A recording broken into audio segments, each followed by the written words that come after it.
everybody. Welcome to UGASports Live. My name is Radi Nabulsi. I'll be your host for the next hour or so. My co-hosts are Dayne Young, our producer, and of course, former Georgia Bulldogs head coach and College Football Hall of Fame inductee Jim Donnan. We're going to get coaches' takes on the some of the issues from the Georgia-Florida game, some of the good things that happened in the Georgia-Florida game, and we'll start previewing the Ole Miss contest, a huge game this weekend. I did a podcast with our friend Neil McCready at the Ole Miss site for Rivals. He's been covering them probably longer than I've been covering Georgia, which is a really long time. And he's like, hey, this is probably the biggest game Ole Miss has played in forever. And he goes, but this is just another game for Georgia. I'm like, yeah, Georgia plays in big games every weekend. That's definitely the way this season feels. So we'll preview that here in a minute.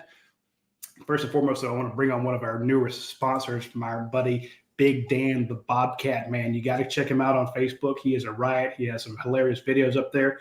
But he's up in Rome, Georgia at Reinhardt Equipment Company, and you can get all sorts of stuff from him. And this latest thing from on the Bobcat front is Bobcat's come out with new financing, and they have 0% financing for qualified buyers for 60 months. Or if you want to do 72 months, you get 1.9% financing. So check out our buddy Big Dan, the Bobcat Man.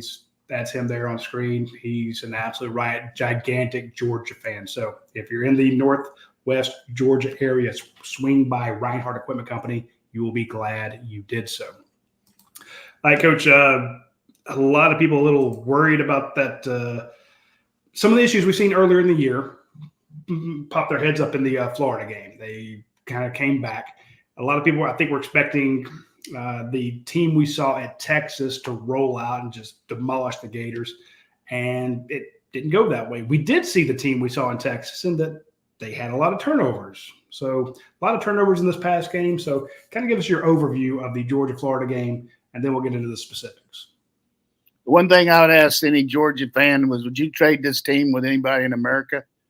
I mean, if you want to trade, go ahead and trade, but certainly we got some issues, that's for sure. But when you look at the fact that we've won 51 straight games since we lost to Florida in 2020, this is a tremendous magnitude for the way our program's built. And as a guy that's coached quarterbacks, has played quarterback, that sees all the things that maybe I'm sure everybody sees some things that maybe I don't, but the big part for me is all the good things that happened with Carson, particularly when we need to have it. They're hitting 11 in a row and 12 out of 14 down the stretch after having some really tough issues early. Really makes me feel good about the way he can respond to adversity. But, you know, the one thing that sticks in everybody's mind, that whether you're a quarterback coach or just a regular fan, is you can't keep having this many issues and hope that your defense can hold on like we did against Florida and against Texas. Kind of a situational difference in the fact that in the Texas game, we got a lot of help from Texas. Everybody's talking about how good we played, but we really had tremendous field position the first half. I mean, just a really short field. And it was tit for tat as far as the turnovers, as far as everything. So that certainly enhanced it. And Florida played what we talked about, and I think you covered it in your pregame thing, that, you know, they've got to take care of the ball and they got to count on us turning the ball over. And that's what happened early on in the game.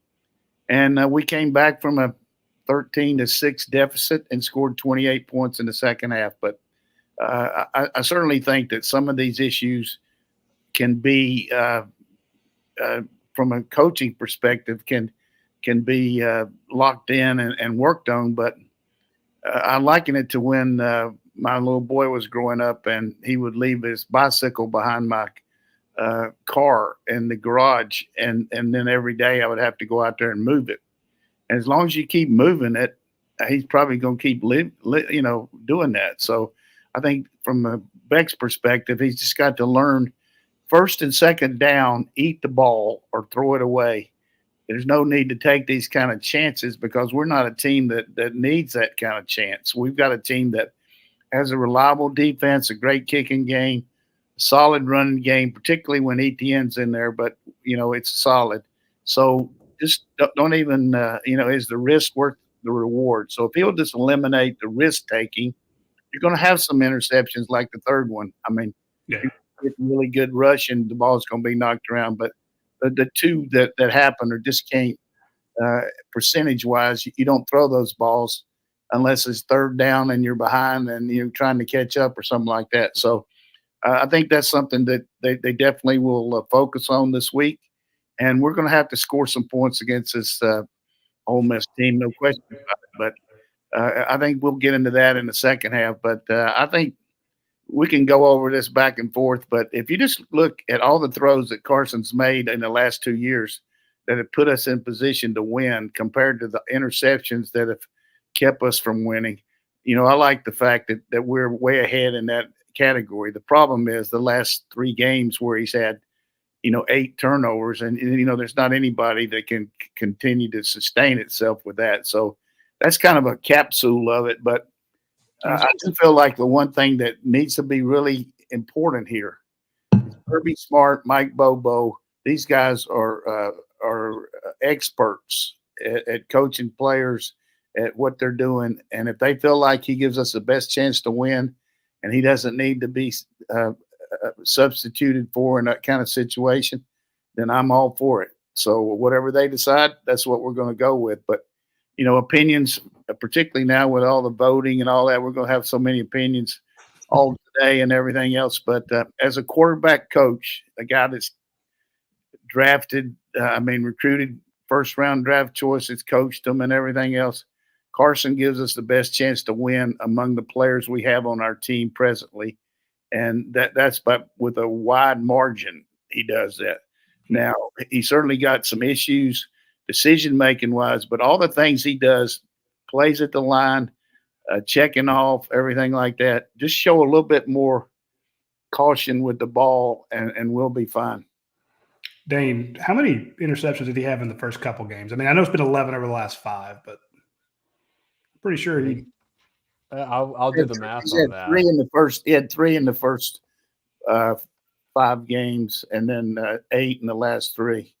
So it's I almost think it's coaches like the yips. Remember, there was a little while there where Ladd McConkey couldn't catch. He just dropped some passes, and you're like, hey, stick with him. Stick with him. He becomes a second-round draft pick. He's tearing it up in the NFL. It's almost like somebody who has the yips, and I think that you make a great point, Coach, when you say, look, eat some of those balls. Kirby Smart says something about that too. Brent pointed out that 8 of those 11 are on first or second down. It almost feels like he's just, as the season progressed and the season got tougher, he started trying harder to make things happen. And it feels like he's just pushing it a bit into those, like you said, those risky throws because he's trying to make something happen. Almost like he's lost a little confidence in the guys around him, maybe? I don't know. Give me your thoughts. I don't think it's a confidence factor. There's no way he would throw the ball if he didn't have the confidence. If he didn't, you'd just eat it. I'm saying the guys around him, he's like, I got to make it happen. I can't trust my run game. I can't trust this guy. I got to make a big play here. Well, I don't want to be Mr. Dr. Jekyll, Mr. Hyde, disagree with you, but that's fine. But you gotta throw the ball to guys, and he didn't have the drops last week that he had in the other games, and so it's just everything around here is so fine-tuned, critiqued, everything's gone over. But one of the big factors, and we had the watch-along show on Saturday, and we had the ball early, and we were moving with ETN, and then I asked Dayne to look in the last 15 plays how much has ETN touched the ball, and he said 1 time, and then all of a sudden we realized that he wasn't in the game because he had a rib injury. So if you look at the way our team had started to really develop running the ball against Mississippi State, against Texas with ETN, we had some rhythm there, and then all of a sudden we lost it a little bit, and you try to use Frazier and these other guys kind of move them in there and get them going. But, we still scored 34 points. We beat Florida for the 4th straight time. And, it's just, there's not much else I can say except I went back and studied a lot of the things that Carson's done. And we haven't had anybody that can throw the ball in tight windows like that in a long time, maybe since Stafford, as far as just for pure velocity. He's got to be careful, though. He has a tendency to really look between the hashes a lot more than he does to the outside. And he that's where most of his interceptions come, although the one was down the hash mark against Texas and the same thing against Florida. But I'm of the opinion here today that just like I used to tell our team, FIDO, forget it and drive on. We got to get going here. I mean, we can hit this sucker, and everybody can have all these opinions about it. But here's the bottom line. They're not going to change the quarterback, right? They're not going to change it. He's the best guy we got. He's definitely very talented.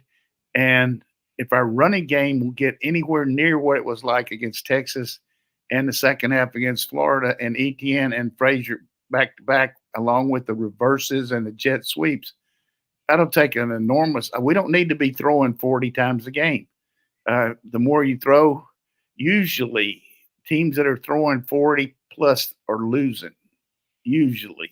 Yeah. So a little more balance, rely on our defense, rely on our kicking game, and we'll get after Ole Miss ass. I can tell you right now, what time is it? 12:10 on November the 5th.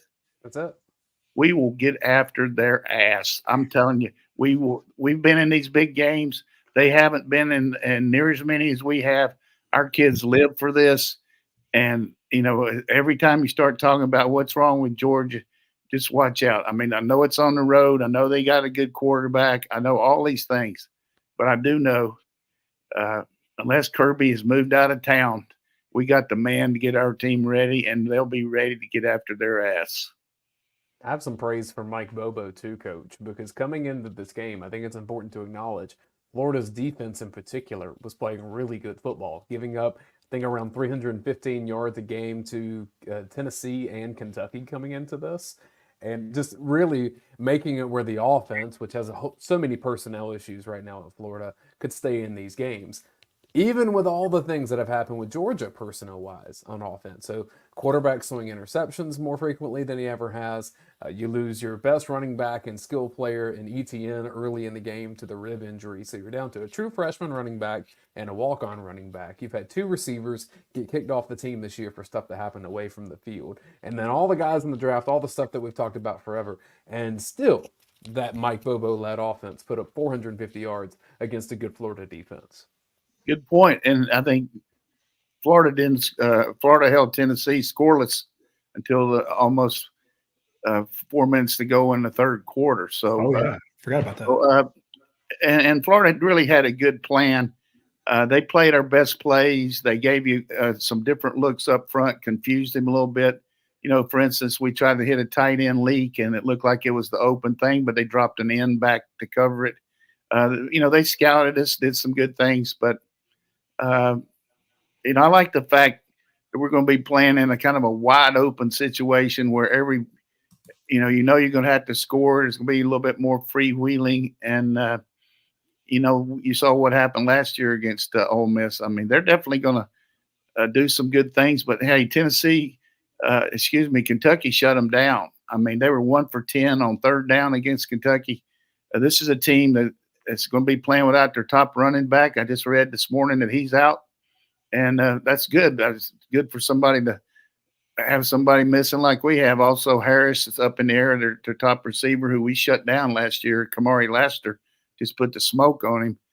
And he hasn't played the last couple of weeks. He might be back, but that one kid did a tremendous job. But, they went in there and just smoked Arkansas. I don't know what Arkansas was doing there on pass defense. I was talking to Dayne before the show for our game, and in the first quarter, Arkansas had 3 pass interference penalties trying to play press man, continued playing it throughout the game, and gave up almost 600 yards. I mean, comes a point where you got to go over and tell that defensive coordinator, hey, man, I don't think this plan's working. You probably need to try something different. But it was like shooting, ducks in a barrel, man. They were just, good Lord, they killed Arkansas. I want to go back to something you touched on, Coach, the running game. Kirby pointed out afterwards, and a lot of people are mad. I say a lot of people, some people who this guy is perpetually falling, and I know you don't give them any truck, and you shouldn't. We're like, why is he always defending Carson? And Kirby made a great case for him. He said, look, yeah, he threw some interceptions, but we have to throw the ball a lot. We couldn't run it down their throats like we wanted to. And, he says, we don't win that game without him making those throws that he did. So let your head coach put things in perspective when he says this guy's throwing it just like he should. But it brought up the question that I'd like to see, and what you're talking about them being a little more balanced. It does feel like Georgia's run game is just not quite clicking like it could. And I know there's been some of the injuries, but did you guys you were doing the watch along? I'm on the field. I can't see it like you guys did.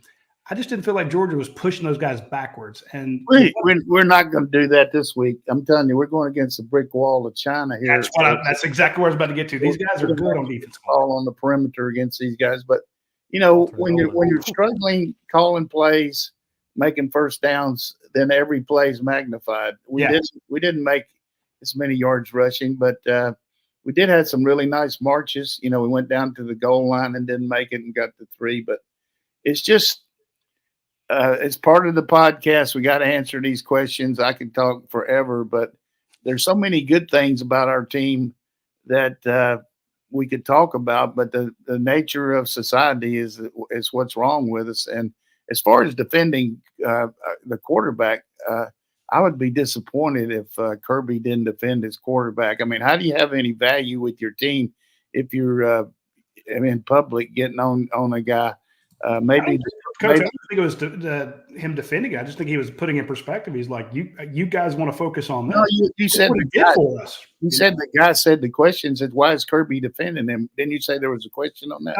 That's just the couch potatoes that are always kind of second. Well, I mean, you got to have credibility with your players, though. Yeah. And anything that you do, I mean, he certainly does everything. And every quarterback is different. I mean, some guys can handle, Kirby get after Stetson. I mean, you could see that pretty easily, and Stetson reacted to it.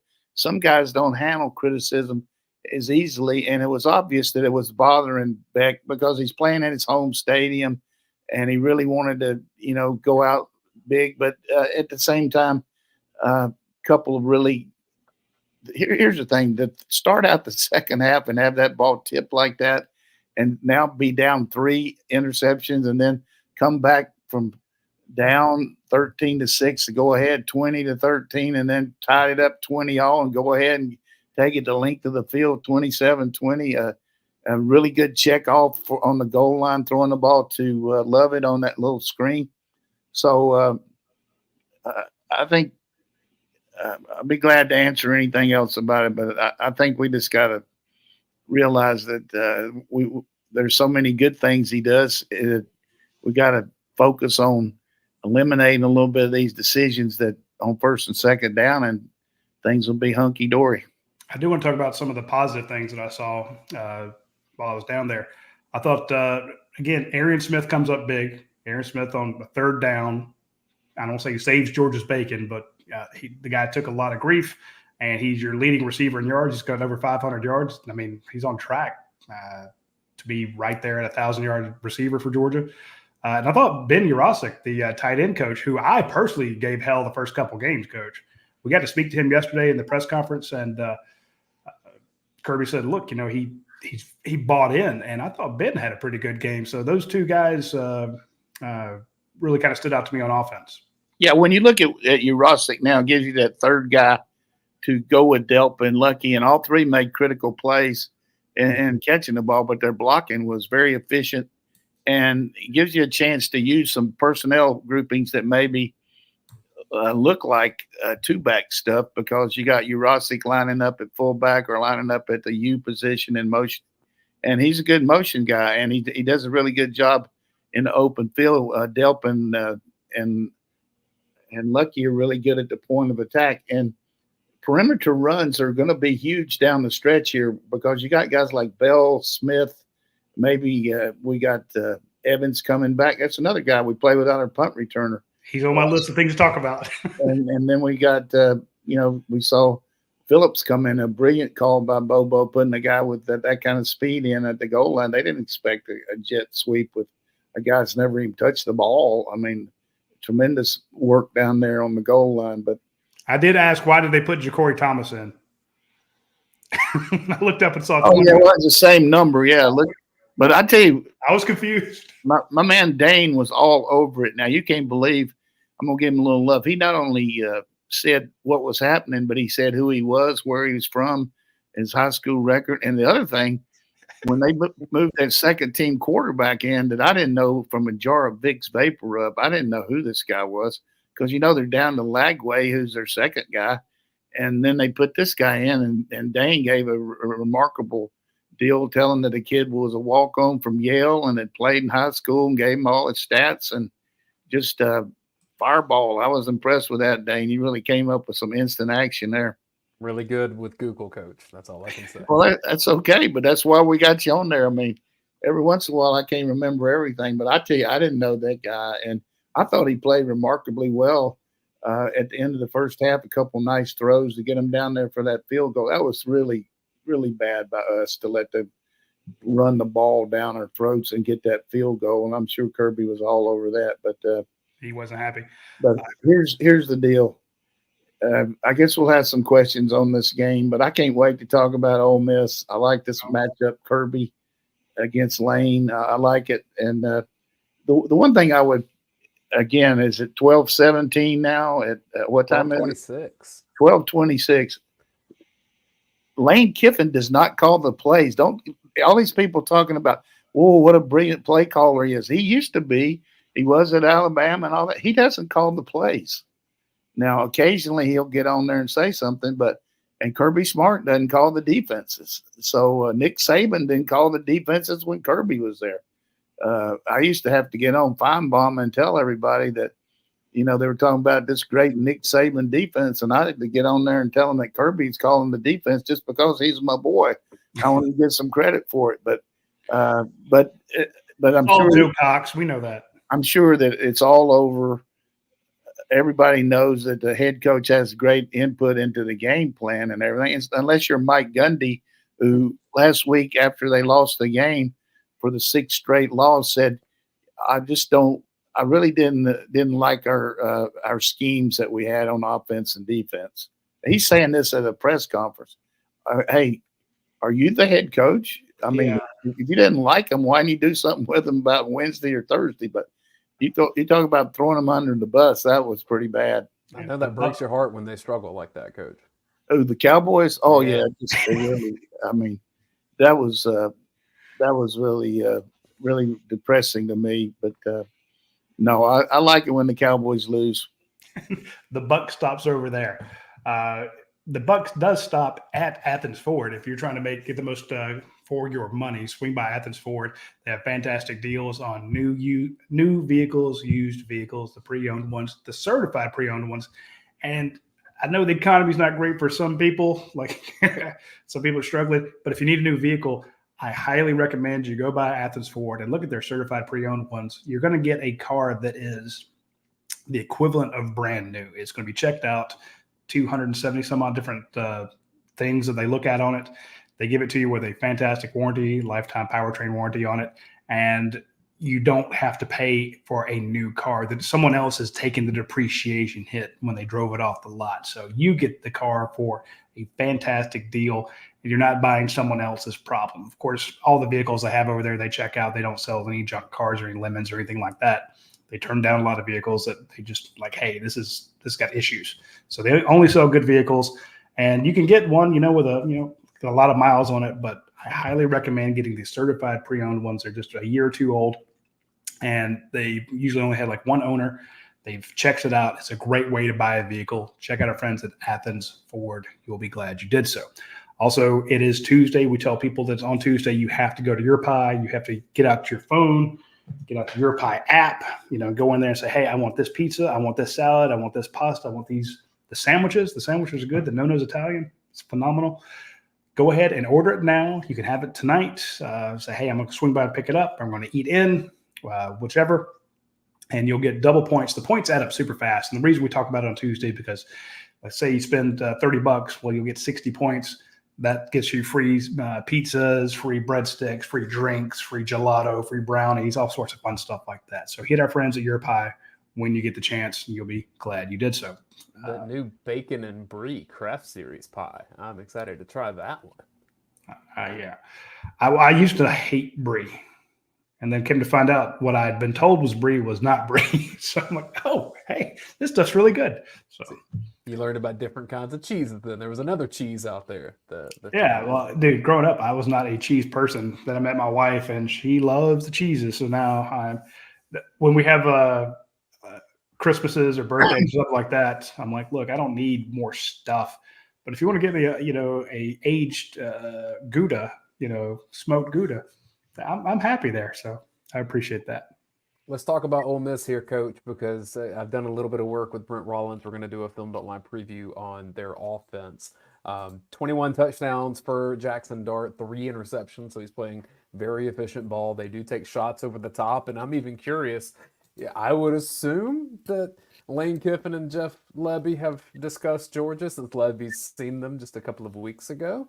I think that's pretty common in coaching, but I also know Kirby's tight with Lebby too, so there's some strange things to go there. Will Ole Miss take the shots over the top in this game? Not till they get off the bus. I mean, they're going to take shots for sure. One of our strengths of our defense this year, though, has been the somewhat change in the fact that we're not playing at the line of scrimmage quite as much with our corners. We're either bailing them or lining up in 3 deep and playing some man under with our linebackers and a lot of combination stuff. And I think that'll be really something that we've got to be aware of in this game is spying on Dart. We're going to have a situation where somebody's always taking care of the run there, particularly if you're playing some kind of man. So you saw some of that in the first half, in particular with Jalen Walker kind of in a stacked position behind the center and was kind of mirroring whether it would be Manning or Ewers. And we could see some of that look with a 3-man front and then, make them beat you with the running game with the other guys and then play the pass. So, but the big thing is explosive plays, like you mentioned, stopping those. And last year, one of the things we really did well was get them behind the sticks. They made a nice drive and got ahead, but we got them in 2nd and 3rd and long last year and really harassed the guy. I mean, just put a lot of pressure on their protection. And the one thing I would say the next 2 weeks, when you play against teams like Ole Miss and Tennessee that rely on RPOs and play action with the lineman not setting their feet like on pass sets, when you get them in an obvious passing situation, they're not really good pass protectors. Now they're good, but I mean that's not their strength. Our team does a lot of drop back passes and show passes. We've been outstanding on protecting the quarterback all year, just unbelievable. So with a quarterback that's not that mobile, but good enough to avoid the rush. But what I'm saying is a real key in this game is winning first down, because not only do you make them think about whether they're going to go fast on the next play, but it really eliminates the fact of the run part of the passing game, and puts a lot of pressure on their protection. But the one thing that they do have that Milroe had is they do have the quarterback runs. They run the quarterback counter, the quarterback draw, the quarterback sweep. He's their second leading rusher. He's a big, strong guy, and he throws his body around. I mean, he doesn't slide much. So we've got to work hard on getting him down when we've got him in a position to stop him. But I'm excited about the game because I like the matchup. I like them trying to stop us. I mean, they gave up 35 points last week. They had a hard time stopping Nussmeier. And there's another analogy I would make. LSU lost that game to, a couple weeks ago to Texas A&M with 3 second-half turnovers by Nussmeier, and their defense couldn't adjust to it. They weren't able to take advantage of the first half situations where they had scoring at their offense. So but we were able to withstand these 3 turnovers, and that's why we were able to win a game like that. And LSU lost that game to Texas A&M. Here's the schedule for Ole Miss up to this point. Are you ready for this gauntlet, Roddy? Yeah. First month of the season was Furman, Middle Tennessee State, Wake Forest, and Georgia Southern.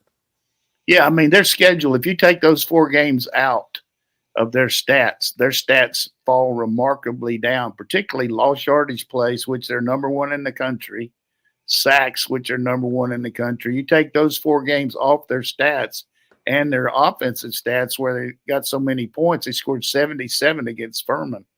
That's hard to do.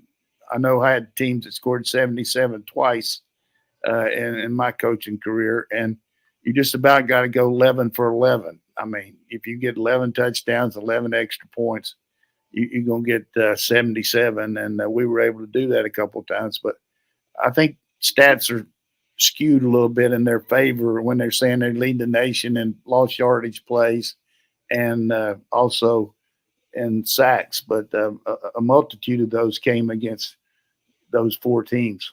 And then an SEC play, lost to Kentucky 20-17 at home, which is to me, that's an outlier in the schedule for them, because the next week they go to South Carolina, which I think we're all seeing that's a good team, especially defensively, that South Carolina has.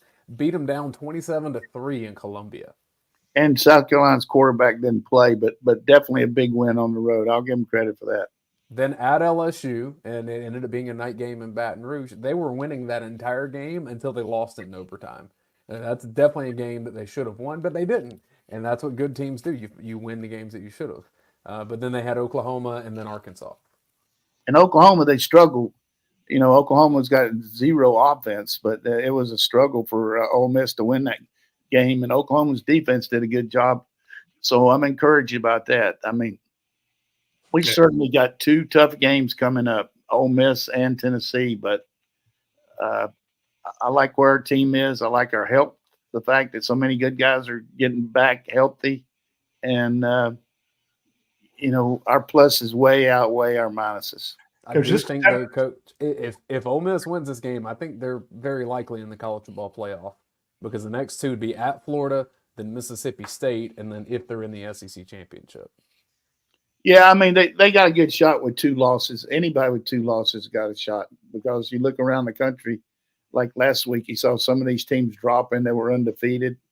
You know, who knows what Indiana's going to keep doing. I mean, it's got to be a remarkable story of the 21st century, the fact that Indiana fans are going to football games in November instead of Assembly Hall watching basketball.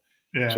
Tremendous job by them. But and then Penn State and Ohio State are going to be fighting in there too. But, you know, Oregon looks like they got a pretty good situation where they're going to definitely be in the Big Ten championship game, unless, you know, they would lose to Washington, who they've lost to the last 2 years. But Washington's not near the team they were. They were not. This kind of reminds me of how we were talking about Georgia and Texas going into that matchup on the road. Texas had obliterated Oklahoma, who again had no offense, and everyone's like, they killed their rivals, but they hadn't played a whole bunch of people. And here comes Georgia, who had struggled with Mississippi, not struggled with Mississippi State, but given up 31 points to Mississippi State, which was odd for Georgia's defense. And everyone said the way they're playing now, this game, you know, about 75% of the country, I think, picked Texas to win that one. I think going into this one, you know, yeah, Ole Miss put up a ton of points, but as Jermaine points out, you know, Arkansas scored almost 40 on them. Georgia survives, even though it's not one of their better performances. But I think this is a game, Coach, that Georgia will be up for. And I know the whole motivation, intensity thing. Kirby was asked about it yesterday. He's like, you know, what do you need to do? He says, well, it's going to come down to who plays harder, who plays smarter. And I think that Georgia going into this is not going to be intimidated by the fact that they put up a bunch of points against an Arkansas team. You're not going to throw for 515 yards against Georgia's defense. I just don't see it happening. Right. And as far as being up, I thought we played with a lot of intensity that first half last week. We just, you know, defense made some really good plays. Offense just had the 2 turnovers, which kind of stalemated everything. But, you know, it's a tough rivalry game. They got scholarship players. I mean, they've really used the portal well. Their defense is a lot better. And we talked about it in the game plan, talking about the keys to the game. Their defense is a lot more solid, not taking near as many chances, making you operate against them, and getting enough pressure on the quarterback to affect the game. And you look at their record now. All 4 of their losses have been to teams in the top 10 in the country when they played them. I do want to go back to Florida real quick to talk about the intensity. If you don't, we got to give Cash Jones credit for running through 2 defenders to get into the end zone. I thought that was amazing. Nate Frazier, if he gets a little north and south, that guy, he ran hard. But, Coach, I want to shout out to Mr. Dalen Everett and Micah Morris, who both got banged up and returned to the game. Everett got decleated. He got the hell knocked out of him. That was a tough one. But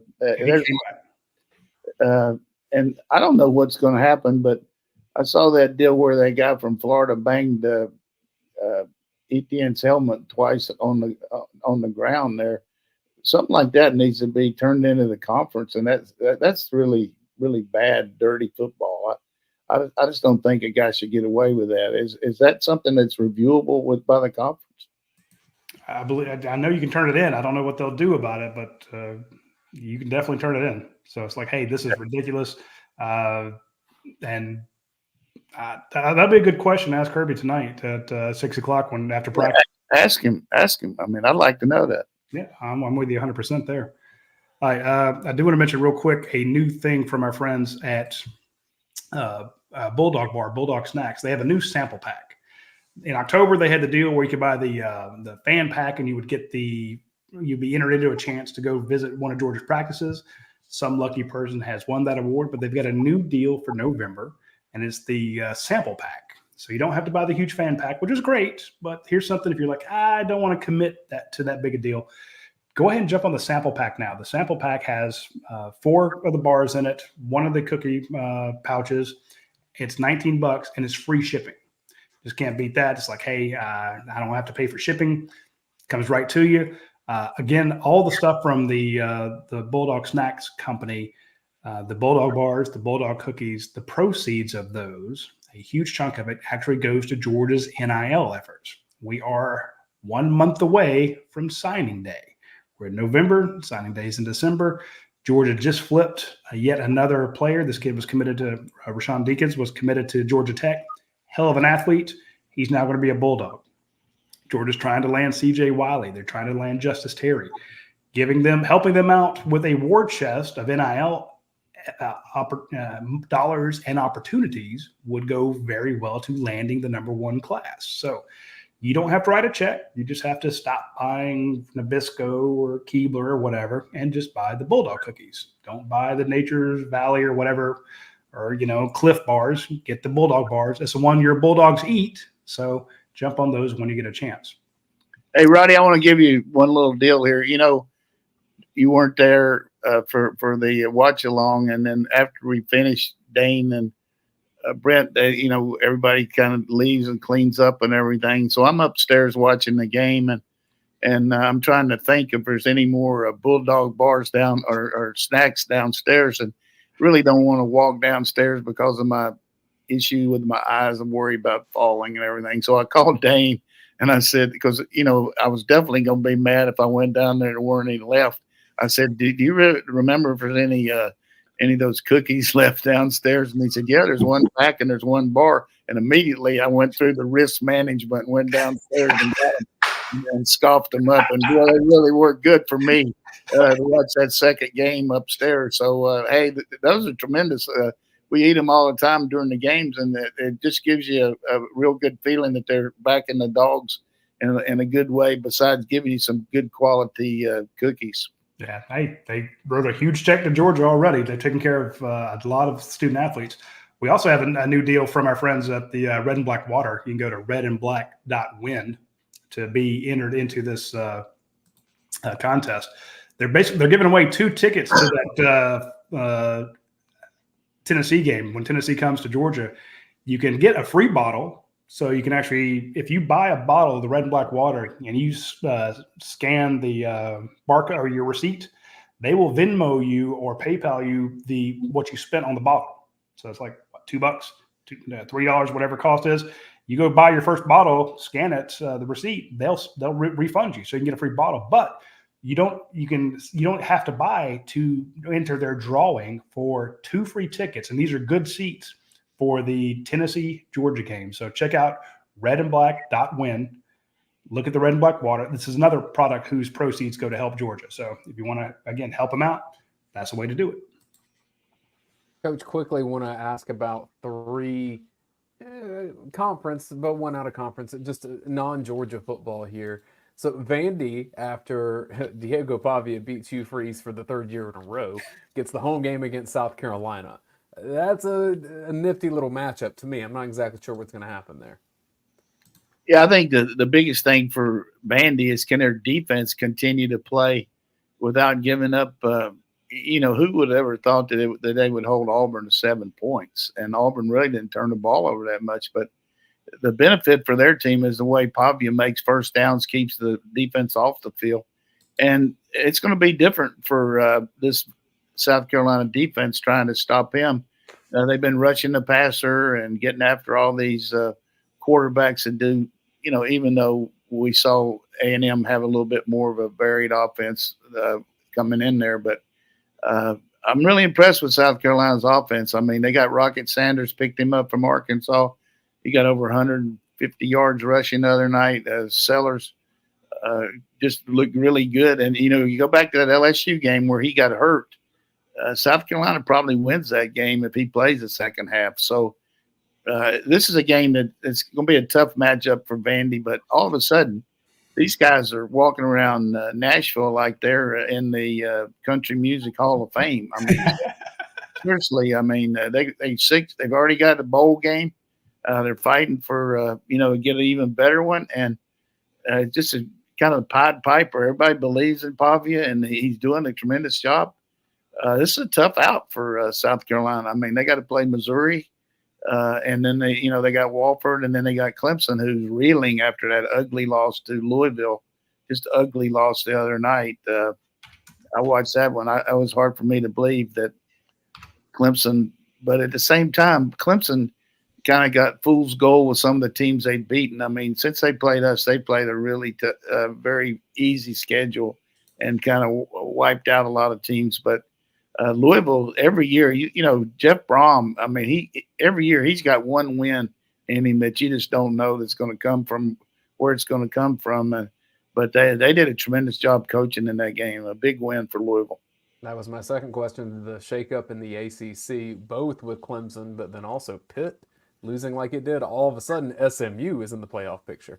Yeah, when you look at Pitt going down there and being undefeated and then just getting driven back, you got Rhett Lashley now, who's doing a tremendous job at SMU. He's got some background in the SEC. You got to think that he's going to be a guy that people look at Arkansas if something happens, at Kentucky, at Auburn eventually if they don't start doing better. But he's got that high-profile offense, and, they're going to be probably in the championship game against Miami. And Miami's got its warts too. I mean, every week it looks like, they're going to lose. I mean, they were down to Duke, and then just put it together. Their defense is paper thin. They give up way too many. To me, Miami's a lot like Iowa State. Iowa State keeps winning all these games at the end or in overtime. Miami won that game on the West Coast against California in overtime, and then they barely won the game against Virginia Tech on that disputed call. ACC to me is ACC Big 12 just doesn't seem to have near the type of teams that you got in SEC and Big 10. Fun fact for you: Rhett Lashley and his wife, parents to 2 sets of twins. So they at least got 4 kids, right? Yeah. And then last, Alabama and LSU. Usually this is the premier game of the country. It may be an elimination game. It definitely is for Alabama. Maybe we'll see with LSU because they only have the 1 conference loss so far. Yeah, I just think LSU has got to show the ability to run the ball and not have the everything just rely on what Nussmeier can do, because we talked about it with our team. If you're one dimensional, it just puts so much heat on your quarterback to deliver.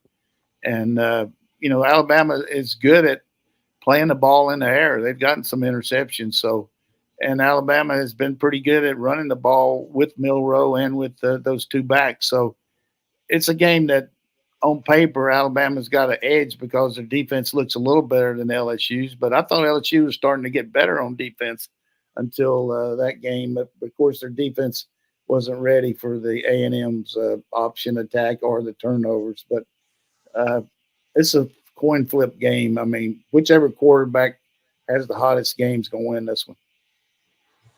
Hey, speaking of hot, I want to mention our friends at Academia Brewing Company, because you can get a hot meal out there. They have fantastic food. They have, of course, it is a brewing company. They have great beer all the time. You're never going to have anything that you don't love. When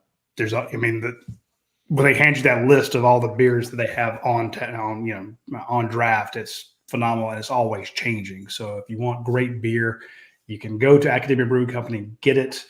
They also have great drinks. And then, of course, you can take some home with you. And, of course, if you're not in the Athens area, check by your local package store, grocery store, and you will find Academia. They're usually silver cans.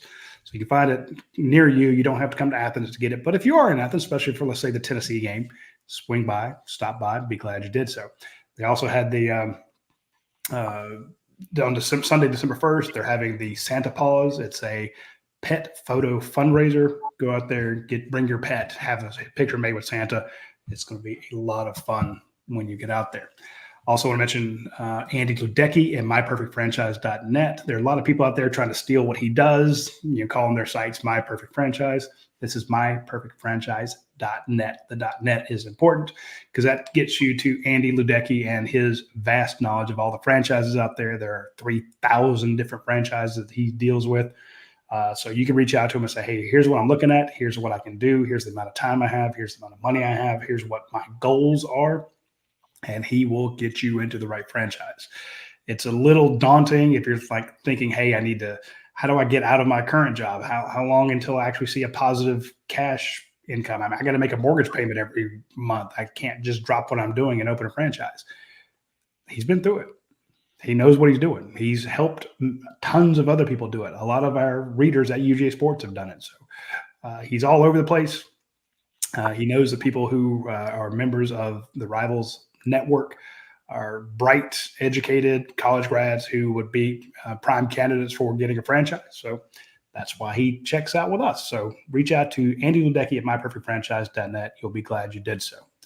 I want to give you two Ole Miss stories here, just so I don't forget it, because people are always asking, hey, Coach, I like to hear your stories, and some of them maybe don't. But we're playing Ole Miss, and we decided to fly instead of go to Mississippi. Memphis. We were going to fly into Tupelo or someplace close to there, and we had a hotel there. And unfortunately, when we got there, there was a misunderstanding, and all our rooms people were still in them for the most part. What? And I had the Elvis Presley suite, which I had requested. I told them if they've got that Elvis Presley suite, I want it just because everybody knows. And so I didn't know at the time that I just went over to it and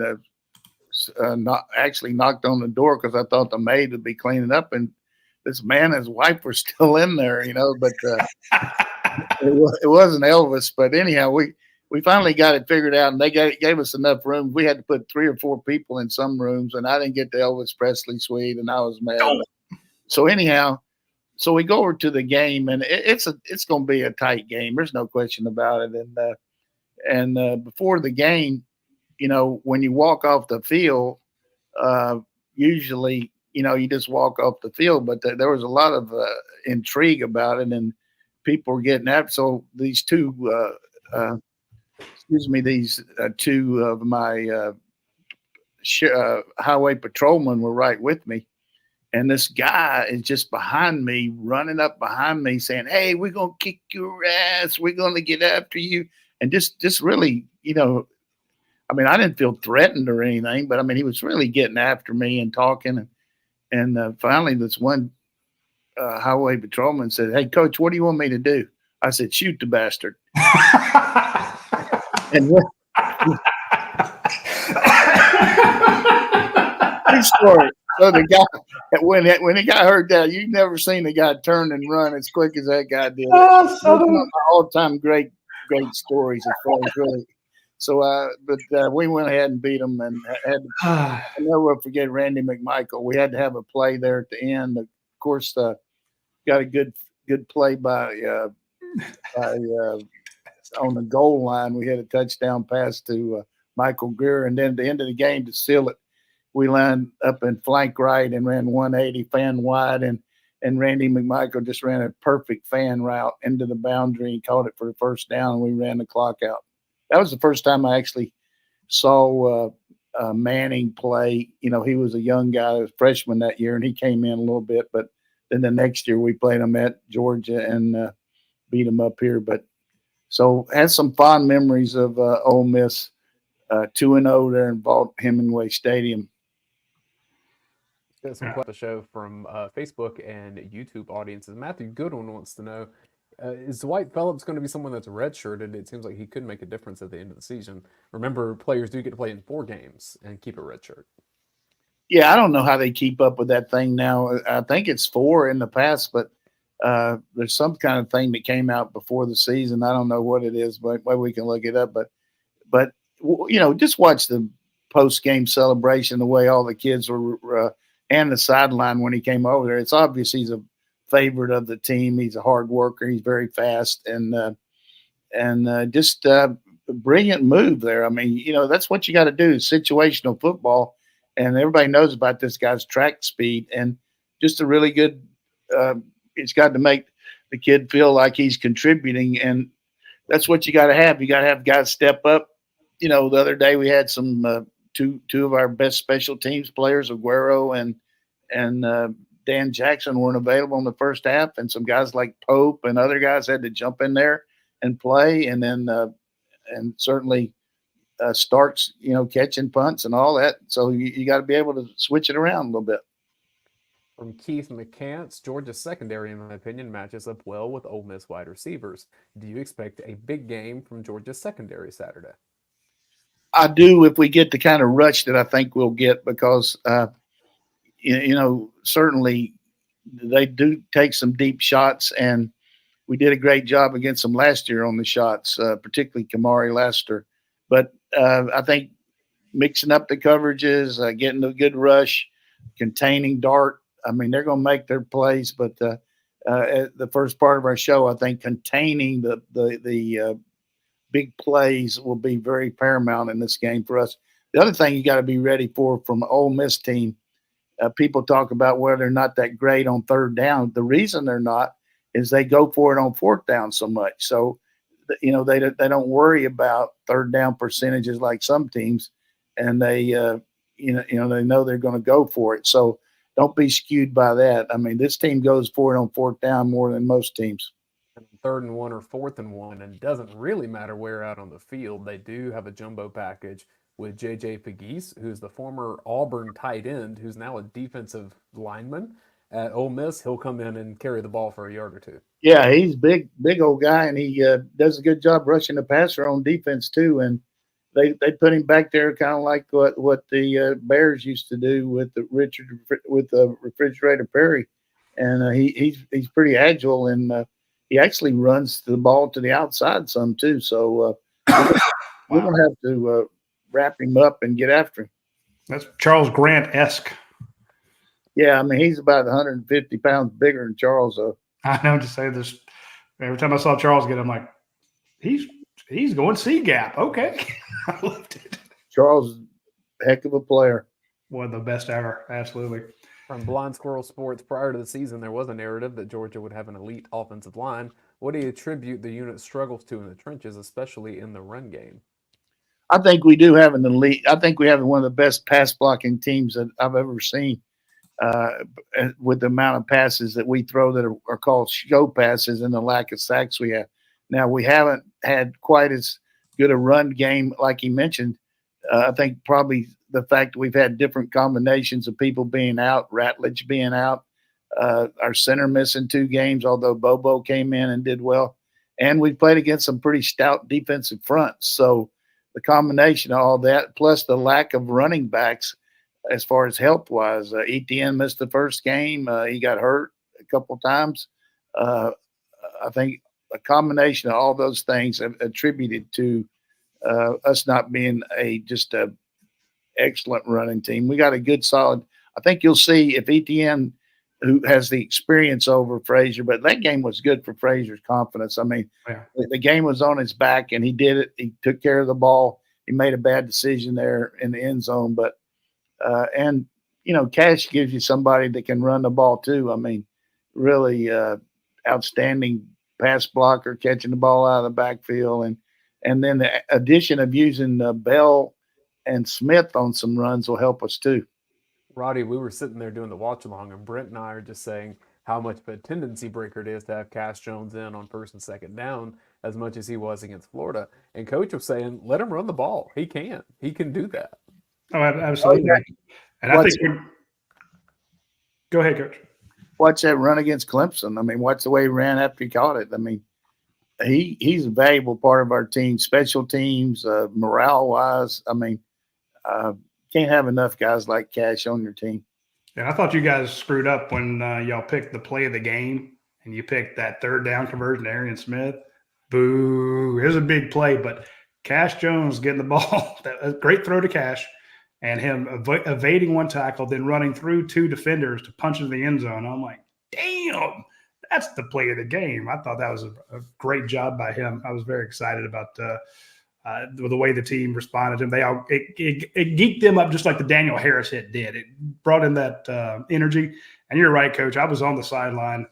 They went bonkers when Phillips scored. The whole sideline went nuts. I thought he was like a 5th-year walk-on the way they went crazy. It's like he'd gotten his first one. So we've seen Chauncey Bowens and G-Day. We've seen him get some carries. Now you got Nate Frazier and Phillips. All 3 of those highly talented backs that you brought in showing what they can do. And Kirby's said this about Nate Frazier. Early on he said, look, he's not great in pass pro, but he's getting better. We've seen him get better. He says right now he needs to try to get north-south. He's still used to outrunning everybody. And you're watching Nate Frazier mature. And after last week, they'll take him aside and say, here's, watch the film. Here's where you missed it because you could have gone a little more north-south. Here's what you did. That kid is just going to be an absolute stud. So very excited about Georgia's running game. But I'm with the persons asking. We kind of thought that they would be able to just push people around, and haven't quite seen that yet. But it's coming. I think the running game's just getting better. But pass pro, didn't they grade out a couple of those guys like 86% or something, or 86 in PFF?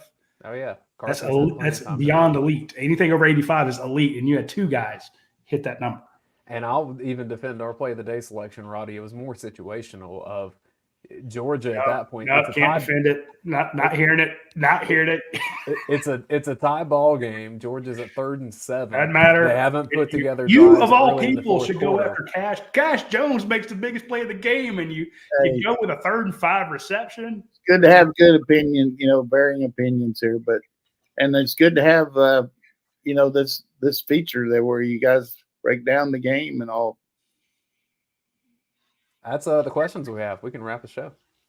Yeah, I got a couple jokes just because of hadn't had a couple here in the last couple weeks. You can't top to just shoot them, Coach.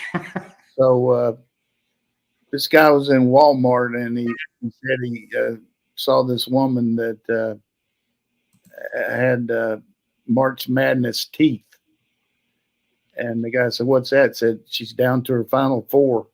Oh God. And cover up my teeth. Everybody's always talking about the blonde jokes, and this one blonde was very it was getting on her nerves that everybody was always busting her up, so she decided to go get an